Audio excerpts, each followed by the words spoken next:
to finish making this worm bin. It's an outdoor worm bin. And what I've got so far is a wood box. It's made out of 3/4 inch untreated plywood. It measures 4 feet long, 2 feet wide by 2 feet deep. And it also has a wooden bottom. Now what I have is I've put some compost in here about 2 weeks ago, and it's been composting for about 2 weeks. So now it's time to get everything started. Is I've taken everything that I was composting over the last couple of weeks, and you can see all the flies, and I piled it all up on one side. The reason I want to do that is now I want to put down some bedding, and what I've got for bedding is my old bills that I've been paying, and I just sprinkle that on. It's all shredded up. So we'll sprinkle that down here. You put a good layer in there to where you can't see the bottom anymore. And what that'll do is that'll help let airflow go through to the worms. Then we'll take the part that we've been composting, we'll sprinkle that in over the top of that.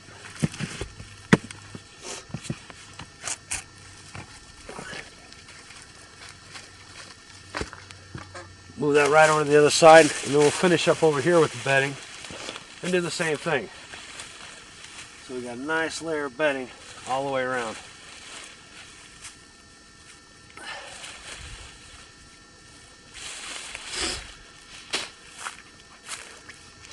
Now we'll just get that all nice and even there.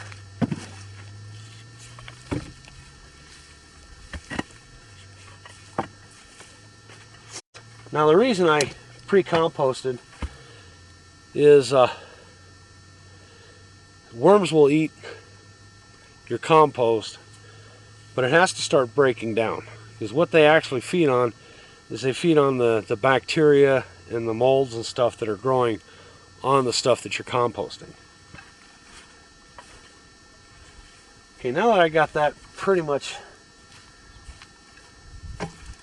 evened out there, and a lot of what I have on this one right now is beet tops, got some bread, a little bit of grass, some coffee grounds, things like that. Now what I'm going to do is I'm going to add to this the compost from the house that we got today. As you can see, I'll show you there.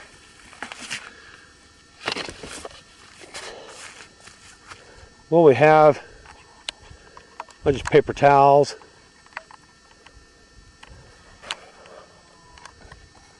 some cantaloupe, some banana peels, just your basic house compost or trash. I got a paper or cardboard roll, the paper towels came on. I'm just going to tear it up a little bit, throw it in there.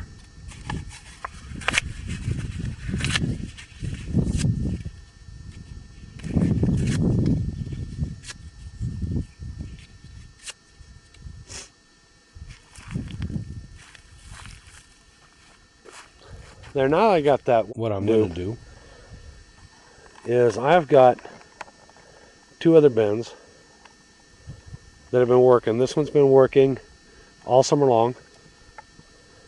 And I've got one down here that I started last fall. And that one there's got the worms in it that I'm going to use. So what I'm going to do is I'm going to go over there and I'm going to find some worms and bring them over and stick them in. Now that I moved you on the other side, see if we can, there we go, widen that up a little bit. Now that I'm on the other side of the worm bin there, someplace where you can see and I can do some work.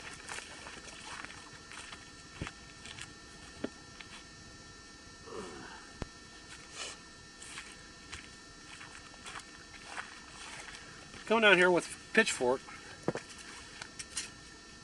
kind of turn it over a little bit. Packed with worms.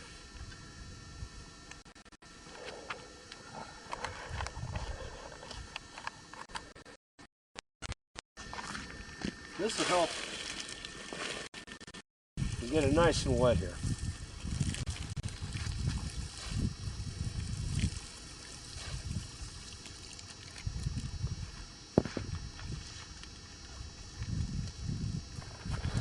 Now, just to show you what the composting does, if I can get it here.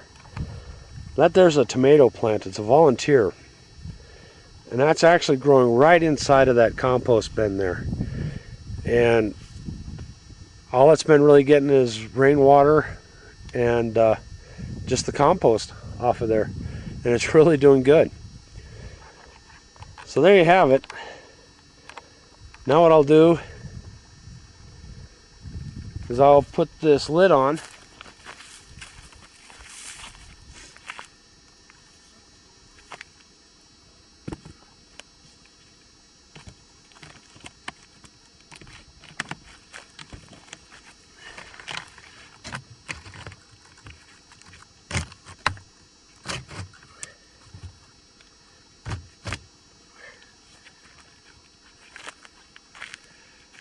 And the lid does a couple things. It helps keep the birds out, helps them from drying out too fast, keeps it darker for the worms, keeps the flies down. So I'd recommend doing this. Now, when you go to open it up to check on it, to turn it, to water it, when you feel like watering it, I would use the pitchfork and kick the lid off over that way. I've run into snakes, black widow spiders. So I'd recommend using something to get that lid off beside your hands. But there you have it. I really hope that you'll consider doing this kind of a compost. You've seen all the work there is to it. The rest of it, maybe just turn it once a week if you think about it. Water it maybe once a week if you think about it. Outside of that, there's really nothing to do with it but